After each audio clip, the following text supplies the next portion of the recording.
नमस्कार, मैं हूं असलम अंसारी और भारत टीवी में आज हमारे साथ मौजूद हैं चाय पर चर्चा में शामिल हुए इटावा के खादिम अब्बास जी। आपको बता दें, यह कौमी तहफ़्फ़ुज़ कमेटी के संयोजक भी हैं और इटावा के एक वरिष्ठ पत्रकार भी माने जाते हैं। खादिम अब्बास जी, सबसे पहले आपसे मेरा ये सवाल है कि जो उत्तर प्रदेश के सिया वक्फ बोर्ड के चेयरमैन वसीम रिजवी ने कुरान की आयतों को हटाने को लेकर एक विवादित बयान दिया है। उन्होंने सुप्रीम कोर्ट में एक मांग की है कि कुरान की 26 आयतों को हटाया जाए। इसको आप किस नज़रिए से देख रहे हैं? देखिए, एक वसीम रिजवी की बात क्यों की जाए। भारत के अंदर इस वक्त इस्लाम, कुरान और मुसलमानों के खिलाफ एक योजनाबद्ध तरीके से गुप्त एजेंडा काम कर रहा है। ये वसीम रिजवी महा बेईमान, इसने करोड़ों अरबों रुपए की संपत्ति सिया वक्फ बोर्ड की खुर्द-बुर्द कर दी है। इसके खिलाफ सिया समुदाय के लोगों ने सरकार से मांग की है कि इसके कार्यकाल में जो इसने काले कारनामे किए हैं उसकी सीबीआई से जांच की जाए। ये सरकार की जिम्मेदारी थी कि ऐसे भ्रष्ट और बेईमान आदमी की वो सीबीआई से जांच कराते और इसे माकूल सज़ा देती। लेकिन हमें ऐसा लगता है कि वसीम रिजवी को महामंडित करने का कार्य किया जा रहा है। सुप्रीम कोर्ट में जो उसने 26 कुरान की आयतों के विरुद्ध याचिका दायर की है, ये एक षड्यंत्र है और इस षड्यंत्र को हमारे देशवासियों को समझना चाहिए। यानी कि आपका इशारा किसकी तरफ है?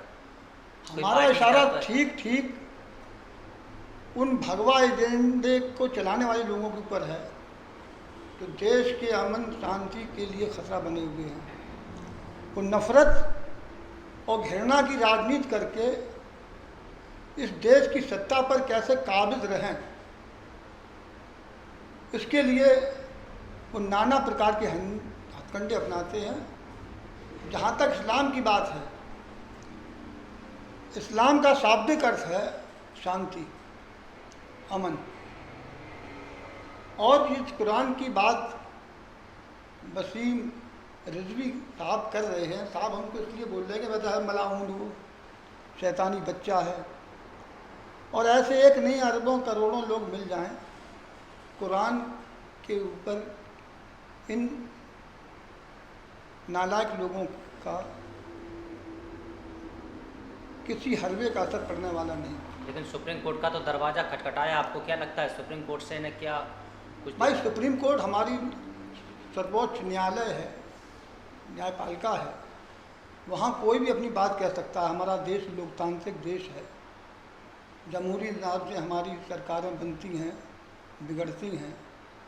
लेकिन सुप्रीम कोर्ट, हाई कोर्ट और जो हमारे ज़िला स्तर की जो कोर्टें हैं, जब कोई आदमी बदज्ञानती के साथ कोर्ट का समय बर्बाद करता है तो सुप्रीम कोर्ट उस पर जुर्माना भी ठोंकती है। तो आप ये मानते हैं कि उस पर जुर्माना लग सकता है सिया वक्फ बोर्ड के? अरे भाई, सुप्रीम कोर्ट है, सर्वोच्च न्यायालय है। वहाँ एक से एक काबिल जज बैठे हुए हैं जिनके ऊपर देश और समाज को भरोसा है। अब इस तरीके की जब खुराफातें की जाएंगी तो हम समझते हैं जैसे खुराफातियों का मुंह काला होना है। सामाजिक रूप से उसका मुंह काला हो चुका है और हमारी न्यायपालिका, जिसे हमें भरोसा है कि वो देश के संविधान के आधार पर, जो देश का हमारा भारतीय संविधान है, जैसे बाबा साहब डॉक्टर भीमराव अंबेडकर ने निर्मित करने में बहुत बड़ा योगदान दिया है, तो सारी व्यवस्थाएं देखिए हमारे देश के अंदर, विधायिका, न्यायपालिका और कार्यपालिका, ये 3 स्तंभ हैं जी। लेकिन एक चौथा स्तंभ है पत्रकारिता। ये भारतीय संविधान में पत्रकारिता नहीं है, लेकिन जो देश का हमारा ढांचा है, बुनियादी लोकतांत्रिक ढांचा है, उसमें पत्रकारिता का एक महत्वपूर्ण स्थान है। और वो महत्वपूर्ण स्थान इसलिए है कि जब हमारे ये तीनों स्तंभ जिस पर सारा भार और दारोमदार है देश का चलाने का, समाज को चलाने का, अगर इनमें कहीं जुम्बिश आएगी कि चौथा स्तंभ पत्रकारिता। पत्रकार क्या है? समाज का सजग प्रहरी। पत्रकार क्या है? समाज का दर्पण। क्योंकि दर्पण उन स्तंभों के सामने खड़ा हो जाता है कि आपको जो जिम्मेदारियां सौंपी गई हैं, जो आपका उत्तरदायित्व है, जो आपकी जिम्मेदारियां हैं, कम से कम इस दर्पण में झांक के देख लीजिए कहीं किसी के कदम तो नहीं लड़खड़ा रहे हैं। तो इसका अपना महत्व है। अब स्थिति यह है कि अगर इन चीज़ों को लेकर प्रोपेगेंडे किए जाएंगे, देश के अंदर खुराफातें पैदा की जाएंगी, तो इससे हमारा सामाजिक ढांचा, हमारा लोकतांत्रिक ढांचा लड़खड़ाएगा। ये वसीम रिजवी वही तो है जिसके खिलाफ मौलाना जो जब्बार साहब हैं, वो शिया मौलाना हैं, मौलाना सादिक साहब के साहबजादे हैं। यानी शिया सुन्नी की लड़ाई है ना, शिया सुन्नी की कहाँ लड़ाई है? कुरान के लिए कोई सुन्नी और कोई फ़िरका, सबका ईमान कुरान पर है, और जिसका कुरान पर ईमान नहीं है वो फिर मुसलमान कहाँ रह जाता है? आपको ये लगता है कि राजनीति के तौर पर ये बात कही गई है जो 26 कुरान की आयतें हटाने वाली बात है? ये सिर्फ और सिर्फ जिस तरीके से मामली सिंह क्या है, लब जिहाद क्या है, घर वापसी क्या है, इसी तरीके का ये फंडा है। और सुप्रीम कोर्ट को सामने लाकर एक ऐसे मजमूम और ऐसे शैतानी इंसान को लाके खड़ा किया है जिसके पैर के नाखून से सर के बाल तक भ्रष्टाचार से रंगे हुए हैं। उसने शिया वक्फ बोर्ड का सत्यानाश कर दिया है, अरबों खरबों की ज़मीन को खुर्द-बुर्द कर दिया है।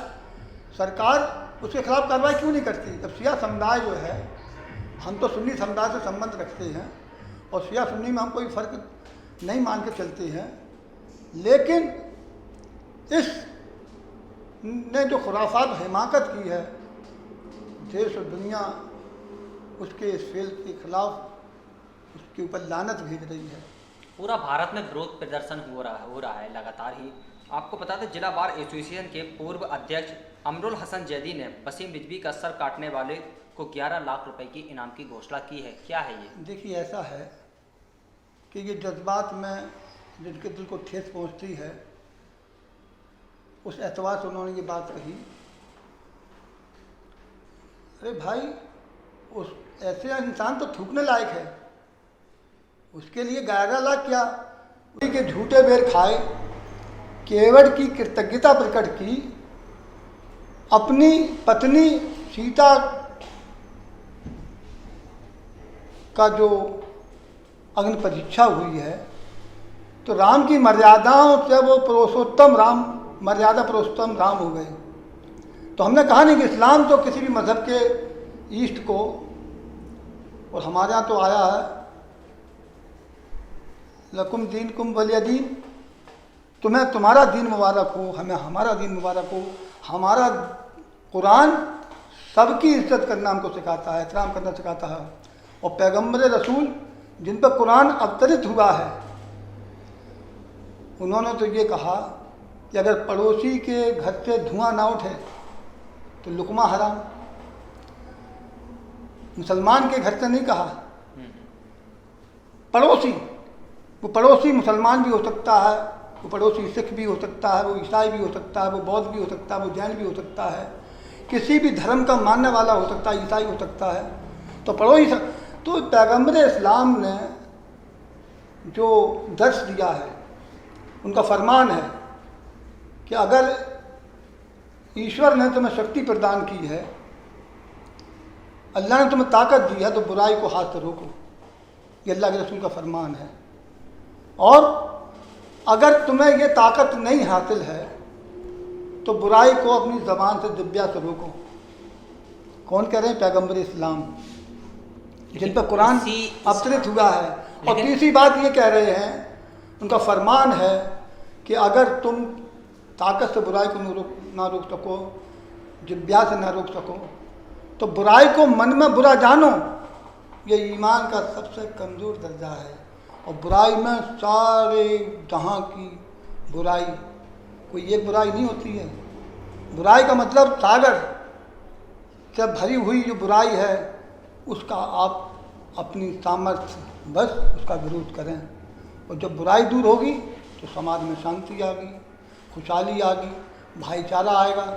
तो इस्लाम का अगर हम परिभाषित करें तो वो तो बहुत बड़ा सागर है। मोटा मोटी बात सिर्फ ये है कि वसीम रिजवी ने जो हरकत की है, उसकी ये हरकत उसके लिए बहुत भारी पड़ चुकी है और सारी दुनिया के लोग उसके ऊपर लानत भेज रहे हैं। इससे बड़ी सज़ा उसके लिए। मुकदमा तो दर्ज हो चुका है। आपको क्या लगता है कि कानूनी कार्रवाई होगी वसीम रिजवी के खिलाफ? अरे भाई, होनी चाहिए। ये सरकार की जिम्मेदारी है। तो हम जो बार बार आपसे बात कह रहे हैं कि जो गुप्त एजेंडा है, आप इशारे में निशाना साधते हुए जा रहे हैं। अच्छे दिन आएंगे साहब, सबका साथ सबका विकास। और ऐसे प्यादे, ऐसे नमूने नाना प्रकार के समाज के सामने लाए जाएंगे ताकि आप मूल समस्याओं से आपका दिमाग। खादिम अब्बास जी, इस पे हम लोग बाद में चर्चा करेंगे। ये तो पॉलिटिक वाली बात हो गई। नहीं, पॉलिटिक नहीं है भाई। सवाल वसीम चौधरी को कहाँ से ये इल्हाम हो गया, कहाँ से उसको ये तो हम भी समझ रहे हैं, ये आप भी समझ रहे हैं कि कहाँ से है। हाँ। बस यही है, जो उन्होंने विवादित बयान दिया है वो गलत है। नहीं, एकदम गलत है। उसे इस तरीके की हिमाकत नहीं करनी चाहिए थी। और जो इसने हिमाकत भरी बयानबाजी की है, इसकी सज़ा कुदरत उसको देगी। वर्तमान हालात में उसका मुँह काला हो चुका है, वो सर उठा के चलने लायक नहीं है। और तो उसे देश का कानून भी सज़ा देगा। बिल्कुल देना चाहिए सज़ा। भाई सवाल, हमारा देश का कानून है किस लिए? सांप्रदायिक सौहार्द, इंसानी भाईचारा, भारत की जो गंगा जमनी साझा संस्कृति है, उसकी रक्षा के लिए हमारे संविधान में सारी चीज़ें स्पष्ट कर दी गई हैं। और भारतीय संविधान से हमारा देश चल रहा है। अब वो बात दूसरी है कि जब आदमी खुराफात करता है तो उसकी सामाजिक भी सज़ा खाता है और उसकी वैधानिक सज़ा भी खाता है। चलिए खादिम जी, इस बहस को यहीं पर बंद करते हैं। बहुत बहुत शुक्रिया, आप आज हमारे साथ चाय पर चर्चा में शामिल हुए। आपको बता दें, कुरान वो किताब है जिसको कभी ट्रांसलेट नहीं किया गया। आपको बता दें, कुरान वो किताब है जो मोहम्मद साहब के ऊपर नाजिल हुई थी। कुरान वो किताब है जिसके हर धर्म इज्जत करता है, लेकिन वसीम रिजवी ने फिर भी उसकी के लिए सुप्रीम कोर्ट का दरवाजा खटखटाया है। वहीं आपको बता दें, उसके खिलाफ विभिन्न धाराओं में मुकदमा दर्ज हो चुका है। अब देखना ये होगा कि पुलिस उस पर क्या कार्रवाई करती है, या वाकई में कुरान की जो 26 आयतों पर विवाद छड़ा हुआ है वो आखिर कहाँ तक जाता है। चाय पर आज हमारे साथ शामिल हुए थे खादिम अब्बासी। बहुत बहुत धन्यवाद।